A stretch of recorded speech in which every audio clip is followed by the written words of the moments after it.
ਅੱਜ जनाब गल करनी है इस मौजू ते कि अजकल ना बड़ा ट्रेंड चल गया।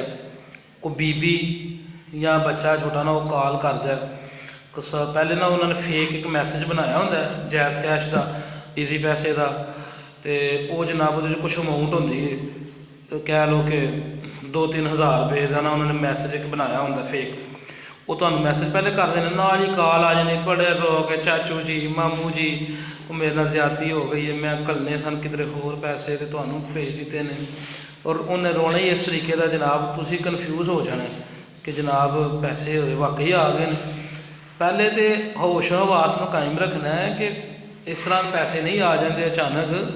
और कोई भी अगर वो करता है तो अजकल जैज़ कैश ने सहूलत दी है, तकरीबन 30 मिनट तक जो है ना अकाउंट से जाते ही नहीं पैसे। अगर किसी ने गलत ट्रांसफर भी किए हो ना तो जैज़ कैश का एक नंबर है कंपनी का,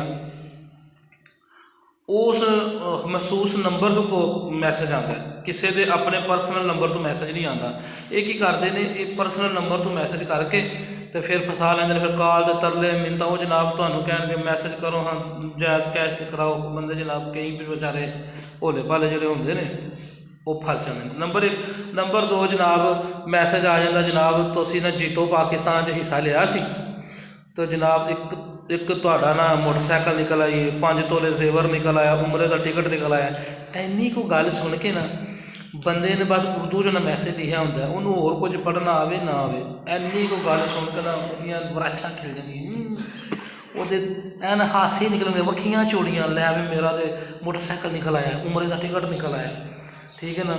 रालां भी डिगन गई कि लै मैं तो बैठा बैठा जीतो पाकिस्तान वाले मेरा इनाम कट दिता है। थोड़ी देर बाद कॉल आ जाती उन्हें कि जी तुसी ना मुस्तहिक हो गए हो, मुबारक। वो इन्नियां लम्मी चौड़ी मुबारकबाद दिंदा, वाह वाह इन्ने लख लोगों के विचों तुसी चुने गए हो। वो जनाब बंदा कहता वाह मेरे क्या कहने। हालांकि उन्हें भावें जीतो पाकिस्तान हिस्सा लिया हो भी या ना लिया हो। पहले ये दसो मेरा भराओ भैनों ਜਿਹੜੇ भी सुनते हैं पे वेखते हैं वीडियो कि पाकिस्तान च 10 रुपये नहीं छड्डदे दुकाना वाले या कोई कंपनी वाले।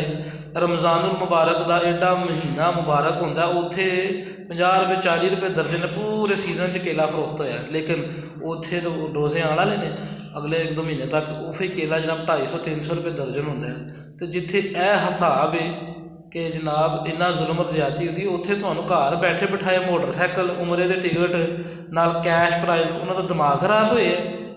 लिहाजा पसंद फिर की करते हैं जी फोन करो, फोन करते हैं फिर वो कहेंगे जी ना 5,000 रुपया फीस है कोई डॉक्यूमेंटेशन की। बंदे नूं लालच होया हुंदा फौरन जनाब पैसे कढ़ के ना करा देंगे, वो बाद नंबर ही ब्लॉक हो जाता। फिर पे एक दूजे को रोंदे ने, बुढ़ी बंदे ने सिर पाड़न फिरदी है, बंदा बुढ़ी का तू मैनू कहा सी, तू मैनू उंज कहा सी।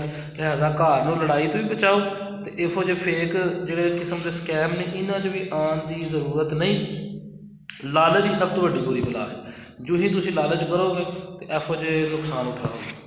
अपना ख्याल रखो और इहो जे किसी स्कैम का हिस्सा नहीं बनना।